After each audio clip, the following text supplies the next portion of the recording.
Faly miarabantsika indray ry peny malala isany a.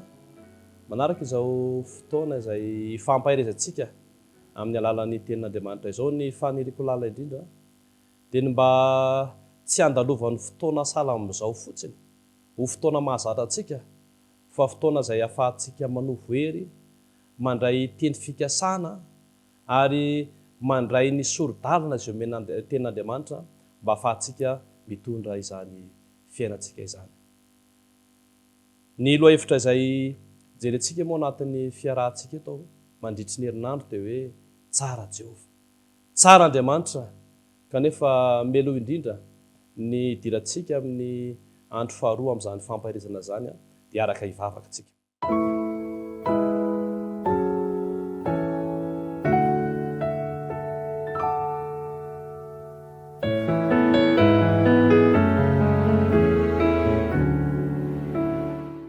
Andriamanitra ray eo misaotra satria manana tombo-potoana indray izahay afaka hiain'ny teninao amin'izao fotoana izao. Magataka ny fitoeran'ny fainanao masina ary mba hanazava ny fomba fijerinay, hanazava ny fisainanay, hanokatra ny fonay ka ahafahanay mandray izany teninao izany. Dia izany vavaka izany no tononona sangatany ny anaran'i Jesosy. Amen.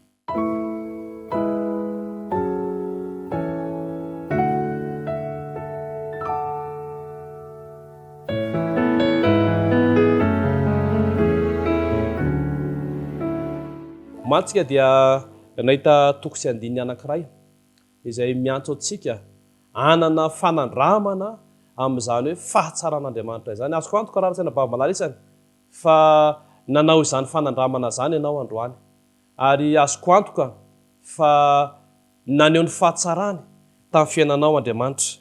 Androantsika dia hijery toko sy andiny anankiray amin'ny Salamo 100:5, Salamo 100:5 izany anaran-teny izany dia milaza izao teny manaraka izao hoe fa tsara Jehova mandrakizay ny famindrapony. Fa tsara Jehova mandrakizay ny famindrapony. Indraindray tsika dia eo amin'ny fiainana dia mahatsapa ohatran'ny hoe adion'Andriamanitra mihitsy angamba ny fisiko. Indraindray tsika dia mety tonga amin'ny fanomezan-tsiny mihitsy hoe fa inona ny ratsy nataoko e, dia izao no mahazo anahy eo amin'ny fiainana.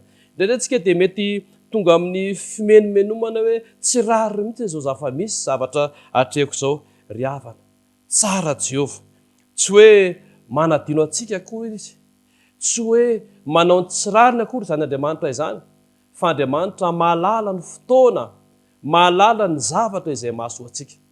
Ary eo ka ho ao-tsaintsika mandrakariva fa tsara Andriamanitra. Mantsika dia nahita ny fanandraman'i Josefa ary fantatsika fa nanandalo tamin'izany fanandramana mafy izany ary Josefa dia niseho ny fahatsaran'Andriamanitra tamin'ny fotoana farany. Fa ny zavatra rehetra dia tonga fiaikana ao antsika avokoa. Aza atao mankivy izany, aza atao manketraka izany, aza atao hanomezantsika tsiny anizaniza izany, fa atao fiaikana mba ahafahan'Andriamanitra mamolavolantsika, ahitantsika izany fahatsaran'Andriamanitra izany. Andramo ka izao fa tsara Jehova, sambatra ny olona izay mialaka aminy. Izany no andalan-teny hitantsika omaly fa androantsika dia mahita hoe fa tsara Jehova mandrakizay ny famindrapony. Izany fahatsaran'Andriamanitra izany raha lasaina bava malala isany, ry peny malala isany dia hita ao anatin'izany famindrapon'Andriamanitra izany. Rehefa miresaka tsika hoe mandrakizay ny famindrapony, izany mandrakizay izany dia tsy misy fetra izany, tsy misy fiandohana izany ary tsy misy fiafarana izany. Izany no mahatsara ity Andriamanitra itsika ity, manana famindrapo maharitra eo amin'ny fiainantsika tsirairay avy. Rehefa misy olona anontanianao maraina hoe inona ny vaovao, maromaro moa ny olona mety milaza izany dia hozy ilay olona mamaly hoe ny famindrapon'Andriamanitra e, dia ava malala isany. Ny famindrapon'Andriamanitra izany araka ny voalazan'ny tenin'Andriamanitra, vaovao isa-maraina izany, isa-maraina sika izany, isan'andro tsika dia tokony hatsapa izany fahatsaran'Andriamanitra izany. Satria araka ilay andalan-teny voalaza teo dia hoe fa tsara Jehova mandrakizay izany famindrapon'Andriamanitra izany. Andriamanitra ilay tiany mpanota fa tsy tiany fahotana. Impirimpiry moa tsika no mandalo izany atao hoe aloky ny fahafatesana izany, kanefa ankehitriny dia mbola afaka miresaka sy mifampahery. Ry mpiaino malala isany eo, tsara Andriamanitra fa mandrakizay ny famindrapony. Impirimpiry moa tsika no manao zavatra izay tsy mifanaraka amin'ny sitrapon'Andriamanitra, manao zavatra izay mampalelo an'Andriamanitra, kanefa Andriamanitra dia vonona ny amelantsika. Na inona ataontsika rehefa mangataka famelana itsika, ry hava-malala isany. Tsara Jehova, mandrakizay ny famindram-pon'izany Jehova zany. Ao amin'ny Salama 7:30 dia izao ny zavatra resahany hoe masony mitsinjo izay matahotra azy, izay manantena ny famindram-pony. Mahafinaritra ilay Andriamanitra, tsara ilay Jehova, ny masony dia mitsinjo izay manantena azy, izay matahotra azy azafady, ary manantena izany famindram-pony zany. Ry hava-malala isany, mandrakizay ny famindram-pon'Andriamanitra. Antenao mandrakariva eo amin'ny fiainantsika izany famindram-pon'Andriamanitra zany, fa anatin'izany famindram-pon'Andriamanitra izany nosehon'ny fahatsarany ty Andriamanitra ity. Ohatra ny mamerina kely ny tantara zanak'Israely tsika, impiripiry moa reto zanak'Israely reto, niodina tamin'ity Andriamanitra ty, ny menimenina, ny atampitarika, zavatra be dia be ny nataony, anisan'izany ny fananganan'Andriamanikafa dia leo mbola volamena, kanefa ry hava-malala isany, dia ny famindram-pon'Andriamanitra no tsy nalandritra azy ireo. Namindra fo tamin'ny mandrakariva Andriamanitra, rehefa nanaiky iverina amin'Andriamanitra izany zanak'Israely zany. Ny famindram-pon'Andriamanitra, indraindray izy io dia mahatonga antsika hanao zavatra hafa. Tsy araraotsika amin'ny fanekena sitrapon'Andriamanitra izany famindram-po zany, fa to araraotsika hoe manak'izay ny famindram-pon'Andriamanitra hanao zavatra tsy mety foana, ry hava-malala isany. Ny fahatsaran'Andriamanitra ao anatin'izany famindram-po zany dia tokony hitarika antsika ho amin'ny fahatsarana koa eo amin'ny toetra sy ny fomba fiainantsika. Indraindray tsika dia mampitovy an'Andriamanitra amin'ny olombelona. Indraindray tsika dia manana fiheveran-diso mahakasika izany Andriamanitra izany, ka hoe ilay Andriamanitra nge miovaova hevitra, ilay Andriamanitra nge tsy voatery hoe izay ilainao no omeny anao, ilay Andriamanitra nge indraindray mampifilafila. Raha lasaina bavy-malala isany. Andramika izaho fa tsara Jehova. Tsara Jehova ary mandrakizay ny famindram-pon'izany Andriamanitra izany. Tsy araka izay veveran'ny olona azy. Ao amin'ny Jakoba 5:1-9 amin'ny tapany farany dia izy hoe fa miantra indrindra ny tompo sady be famindram-po. Tsara Jehova ry be ny malala izany. Miantra izy sady be famindram-po. Ary jerentsika amin'ny Efesana 2:4 dia izy fa Andriamanitra izay manan-karena amin'izany famindram-po izany noho ny alehibe ny fitiavany izay nitiavany antsika. Tiantsika Andriamanitra. Lehibe izany fitiavan'Andriamanitra antsika izany. Mamindra fo amintsika Andriamanitra, ary ao anatin'izany fitiavana sy famindram-po izany no ahitantsika ny fahatsarana avy amin'izany Jehova zany.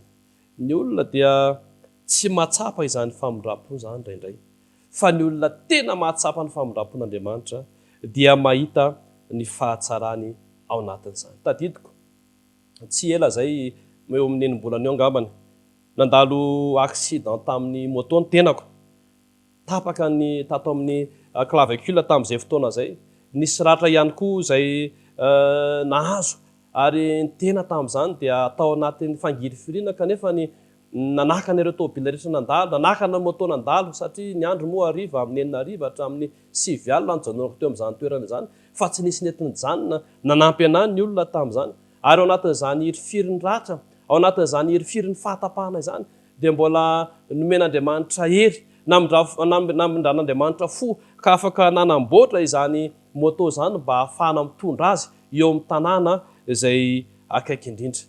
Rehefa tonga teo amin'izany tanàna izany, izay misy pastora mpiara-miasa moa, dia nandraindraikitra avy hatrany izy ireo, eritreo tsara hoe amin'ny 9 amin'ny 10 alina ny fahatongavana tamin'izany tanàna izany, ary mbola nisy fiara izay nomanin'Andriamanitra hitondra ny amin'ny toerana anankiray izay amina kilometatra maromaro miala avy eo amin'ny toerana io mba hamonjena hôpitaly karakarana izany ratra zany. Dia efa tonga tany amin'ny hôpitaly ty ihany koa, dia efa nomanin'Andriamanitra avokoa ireo dokotera rehetra izay namana, tapaka izay fantatra ihany koa amin'izany toerana izany, ary nanao ny fikarakarana araka izay azo natao.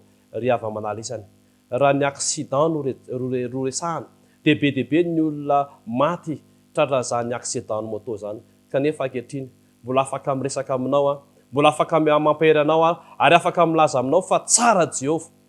Mandrakizay zany famindram-pon'Andriamanitra zany, mamindra fo amintsika isan'andro isan'andro zany Andriamanitra zany. Andramo ka izaho fa tsara Jehova. Amin'ity androany ity dia miantso antsika mba anararoatra ny famondrapon'Andriamanitra amin'ny fanaovana ny tsara itsika. Miantso atsika mba anaroatra izany famondrapon'Andriamanitra izany mba ahitantsika ny tena fahatsaran'Andriamanitra marina. Andriamanitra ny tahantsika tsara Jehova, tsara Andriamanitra. Hivavaka tsika.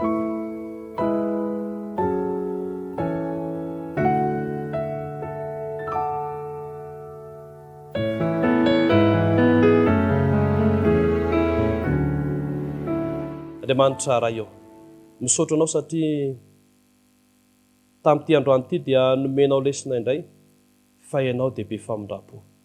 Ary ao anatin'izany famondraponao izany no ahitana sy hatsapahana ny fahatsaranao. Tompo, omeo anay ary ny fanahinao masina, ny fahendrena azy avy amin'izany fanahinao masina izany, mba hahafahanay mitrandraka izany famondraponao izany, ary hahafahanay mahita izany fahatsaranao izany ao anatin'ny toe-javatra rehetra mifamaofao na tsara na ratsy izany.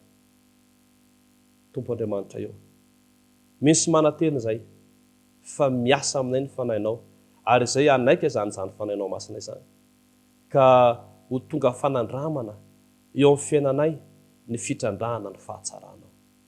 Izany vavaka izany no tononona sy tamin'ny anaran'i Jesosy miaraka amin'ny famelan-keloka. Amen.